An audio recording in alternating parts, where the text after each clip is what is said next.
आग्रह करूंगा कि वे आपके बीच में जो आगे की बात रखें। आप सभी का धन्यवाद करते हैं कि आप लोग अपना कीमती समय निकाल कर इस प्रेस वार्ता के अंदर आए। पहली जानकारी जो हम आप लोगों से साझा करना चाहते हैं कि पिछले 5, 6 और 7 तारीख को नाहन के अंदर एक नाहन में रोड शो के 5 तारीख को एक रोड शो के द्वारा हमने एक रैली रोड शो आयोजित किया और उसके बाद हम लोगों ने वहाँ पर अपना राज्य का सम्मेलन आयोजित किया। इस सम्मेलन का उद्घाटन जो है वो एसएफआई के भूतपूर्व महासचिव डॉक्टर विक्रम सिंह और केरला सरकार के पूर्व adviser health adviser doctor Arun Singh ने किया। उस सम्मेलन के माध्यम से उस सम्मेलन के अंदर पूरे प्रदेश के अंदर से लगभग 173 लोगों ने पार्टिसिपेट किया और जो अलग अलग इकाइयों से चुनकर उसके अंदर आए थे। उस सम्मेलन के अंदर हमने शिक्षा का निजीकरण, नई शिक्षा नीति और आपका छात्र संघ चुनाव को लेकर, छात्र मांगों को लेकर अनेकों तरह के 12 प्रस्ताव पास किए, जिन मांगों को लेकर आने वाले वक्त के अंदर एसएफआई पूरे प्रदेश के अंदर जो है लड़ाई लड़ेगी, जिन छात्रों की मांगों को लेकर आने वाले वक्त के अंदर लड़ाई लड़ेगी। और इस सम्मेलन के माध्यम से हम लोगों ने 33 सदस्यीय कमेटी का गठन किया जो आने वाले 2 साल के लिए एसएफआई का काम देखेगी और 12 सदस्यीय हमारा सचिवालय जो उस कमेटी के अंदर चुना गया। ये तो पहले जो जानकारी हम आप लोगों के साथ साझा करना चाहते थे। इसके अलावा अभी प्रदेश के अंदर जो राजनीतिक अस्थिरता जो चल रही है और जिस तरह की राजनीतिक हालत प्रदेश के अंदर चल रही है, इसको लेकर एसएफआई राज्य कमेटी गहरी चिंता व्यक्त करती है। और ये चिंता हमारी लिए इसीलिए है कि प्रदेश के अंदर जो चुनकर एक डेमोक्रेटिक लोकतांत्रिक तरीके से सरकार आई थी, उस सरकार पर किस तरह के हमले किए गए, उस सरकार को गिराने की कोशिश किस तरह से की गई और कांग्रेस के अंदर का जो क्लेश है वो किस तरह से निकलकर सामने आया, उसका नतीजा अब हमें क्या उसे लेना हो। कांग्रेस की लड़ाई हो सकती है, भाजपा की लड़ाई हो सकती है, पर हमारा मानना यह है कि प्रदेश के जितना भी नौजवान, जितना भी जो आपका छात्र है, जो इस उम्मीद के साथ कांग्रेस को वोट दिया था कि आने वाले वक्त के अंदर कांग्रेस सरकार जो है वो हमें रोजगार मुहैया करवाएगी, अच्छी सुविधाएं, अच्छे शिक्षा के अंदर हमें जो है अध्यापकों को मुहैया करवाया जाएगा, उन लोगों की उम्मीदों पर लगातार पानी फिरा है। पिछले लगभग 1 साल का अगर आप आंकड़ा उठाकर देखेंगे, जब से प्रदेश के अंदर सरकार सत्तासीन हुई है, तो पक्के रोजगार के नाम पर 0.02% लोगों को, जितने बेरोजगार युवा हिमाचल प्रदेश के अंदर लगभग 8,77,000 के आसपास जो बेरोजगार युवा हिमाचल प्रदेश के अंदर है, उनमें से 0.02% लोगों को पक्का रोजगार जो है कांग्रेस की सरकार प्रदेश के अंदर दे पाई। ये कांग्रेस व्यवस्था परिवर्तन के नाम पर आई थी। ये कांग्रेस इस बात को लेकर सत्ता के अंदर आई थी कि जो भ्रष्टाचार भर्तियों के अंदर धांधलियां जो प्रदेश के अंदर हो रही है उसको बदलने की जरूरत है। और ये भाजपा की सरकार के ऊपर आरोप लगाकर कांग्रेस की सरकार आई थी कि हम आएंगे तो इतना रोजगार देंगे, बहुत सारे वादों के साथ ये प्रदेश के अंदर आई थी। उसका नतीजा हमने क्या देखा, शिक्षा के क्षेत्र की हम पर्टिकुलर बात करेंगे। हम लगातार आपको मीडिया के माध्यम से जितनी बार हमारी प्रेस कॉन्फ्रेंस हुई है इस बीच, हमने लगातार इस बात को बताने की कोशिश आपको की है कि पूरे देश के अंदर जो कांग्रेस पार्टी है वो नई शिक्षा नीति का विरोध कर रही है। उस कांग्रेस पार्टी का मानना है कि इस नई शिक्षा नीति के माध्यम से शिक्षा का जो है भगवाकरण होगा, केंद्रीयकरण होगा और बाजारीकरण जो है शिक्षा का होगा। पर इस हिमाचल प्रदेश के अंदर हमें एक देखने को क्या मिलता है कि कांग्रेस की सरकार जो है वो लगातार जल्दबाजी में इस नई शिक्षा नीति को लागू करने का काम कर रही है। उसी का नतीजा जो शिक्षा मित्र भर्तियों का जो सरकार प्रपोजल लेकर आई थी, युवाओं ने विरोध किया तो सरकार को पीछे हटना पड़ा। जियो आईआईटी का जो आज की डेट में हाल है, आज वहां पे कितने दिनों से वो लोग जो है धरने प्रदर्शन पे बैठे हैं। एसएमसी के जो शिक्षक है, सरकार जो है अभी वो अपनी अस्थिरता को नहीं सुलझा पा रही है। प्रदेश की जनता जो है वो बेहाल है, वो तंग है, वो परेशान है। हम हिमाचल प्रदेश विश्वविद्यालय का एग्जांपल आपको देते हैं कि पिछले लगभग 2 सालों से एक परमानेंट वीसी की नियुक्ति जिसकी मांग हम कर रहे हैं, उस वीसी की नियुक्ति को कर पाने में ये प्रदेश की सरकार जो है असफल हुई है। हमारा ये मानना है कि प्रदेश की सरकार जो है वो अपने अंदर जो है इतनी अपनी आपसी लड़ाई के अंदर ये कांग्रेस की पार्टी इतनी फंस गई है कि इसकी जो युवाओं की, छात्रों की या प्रदेश की जो जनता की चिंता इसको बिल्कुल भी नहीं। और इसी बात को लेकर आने वाले दिनों के अंदर हमने जो कांग्रेस के अंदर अपने सम्मेलन के अंदर चर्चा की कि आने वाले वक्त के अंदर हिमाचल प्रदेश के अंदर बेरोजगारी का मुद्दा एक बहुत बड़ा मुद्दा इस वक्त है। पूरे प्रदेश के अंदर लगभग 8,77,000 के आसपास पढ़े लिखे बेरोजगार है, जिनको जो है सरकार नौकरी देने में मुहैया नौकरी दे पाने में जो सक्षम नहीं हो पा रही है। नौकरियां कौन सी मिल रही है, या तो आपको एडहॉक बेस पे कहीं रख दिया जाएगा या आपको पक्की नौकरी नहीं मिल रही। हमारी मांग है कि स्थायी और पक्का रोजगार युवाओं को दिया जाए ताकि वो जो युवा इस प्रदेश की सेवा को प्रदेश को आगे ले जाने में अपनी सेवाएं दे पाए। और उसके साथ साथ हमारा ये मानना है कि शिक्षा के क्षेत्र के अंदर जो राजनीति का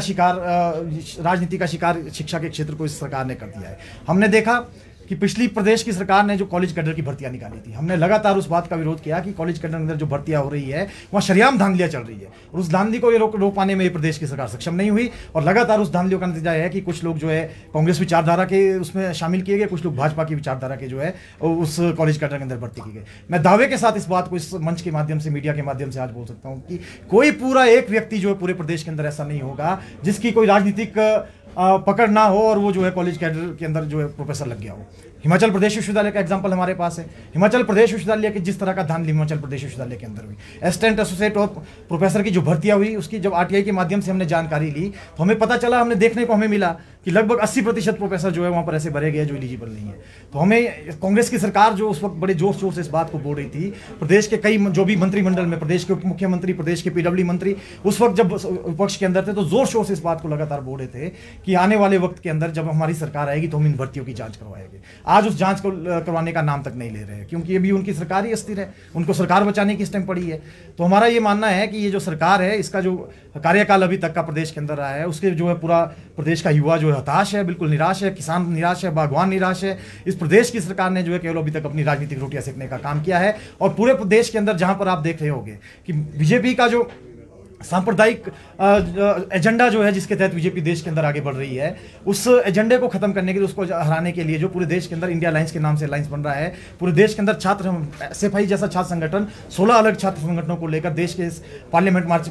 मार्च के अंदर जा रहा है। पर आप देखेंगे कि प्रदेश के अंदर जो कांग्रेस सरकार का जो चरित्र है, हमने देखा हिमाचल प्रदेश विश्वविद्यालय के अंदर पिछले कुछ दिनों पहले क्या हुआ। हिमाचल प्रदेश विश्वविद्यालय के अंदर एक घटनाक्रम होता है जिसके बाद सिर्फ एक तरफा कार्रवाई करते हुए लगभग 12 लोगों को जो है इस कैंपस से सस्पेंड किया जाता है। और उसके बाद जब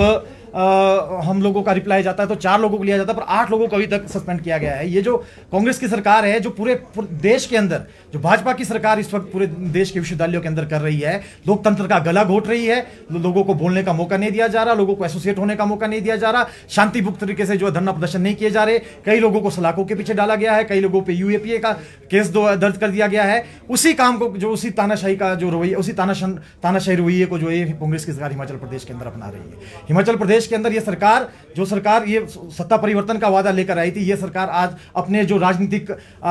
विरोधी है उन लोगों को टारगेट कर जो है उन लोगों के ऊपर अत्याचार और जुल्म कर रही है। इसी बात के साथ हम आगे के हमारे कुछ हमने जो टास्क इस कॉन्फ्रेंस से लिए थे कि आने वाले वक्त के अंदर इस प्रदेश के अंदर प्रदेश के छात्रों को लामबंद करते हुए, पूरे प्रदेश के आपके नौजवानों को लामबंद करते हुए, पूरी प्रदेश की जनता को लामबंद करते हुए एसएफआई कुछ मुद्दों को लेकर जो है आने वाले वक्त के अंदर संघर्ष करेगी। छात्र संघ चुनाव का बहाली का मुद्दा उसमें हमारा प्रमुख मुद्दा है। नई शिक्षा नीति के खिलाफ जो हमारी लड़ाई चल रही है वो हमारी मुख्य लड़ाई है। छात्रवृत्ति जो बहुत सारे छात्रों की अभी तक रुकी है वो हमारी बहुत सारी लड़ाई है। हमारे आने वाले टाइम में किन मुद्दों को लेकर हम संघर्ष करेंगे, मैं राज्य अध्यक्ष से गुजारिश करूँगा कि आपके बीच साथी का धन्यवाद करते हैं। और आप सब लोग जानते हैं कि एसएफआई ने पूरे हिमाचल प्रदेश के अंदर काफ़ी लंबे समय से छात्र संघ चुनाव को बहाल करने के लिए काफ़ी बड़ी लड़ाई जो लड़ी है। और इसके साथ साथ हम इस बात को भी आज जानते हैं कि हिमाचल प्रदेश के अंदर जो हिमाचल प्रदेश का छात्र है वो अपने रिजल्ट के इशू कर जो है, चाहे वो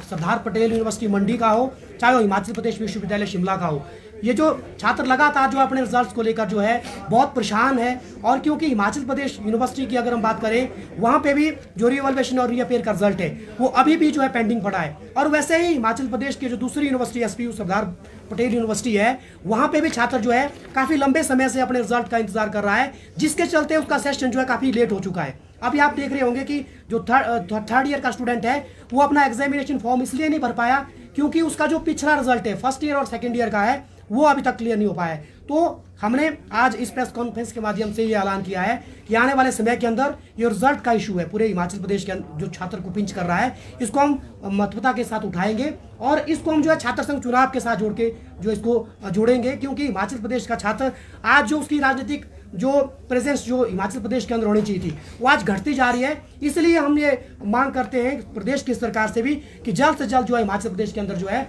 जो छात्र संघ का चुनाव है, जो एक डेमोक्रेटिक तरीके से जो प्रोसेस कॉलेजों के अंदर होता था, उसको जो है बहाल करने की मांग हम जो लगातार कर रहे हैं। और इसके साथ साथ जो हिमाचल प्रदेश विश्वविद्यालय और दूसरा जो हमारा सरदार पटेल यूनिवर्सिटी है, वहाँ पे जिस तरह का जो राजनीतिक भ्रष्टाचार जो सामने आया है उसके खिलाफ हम लगातार लड़ रहे हैं और आने वाले समय के अंदर भी जो हम उस चीज़ को लेकर जो है लगातार लड़ेंगे। अगर किसी भी साथी का कोई सवाल हमारी इस प्रेस वार्ता के अंदर है तो आप लोग रख सकते हैं।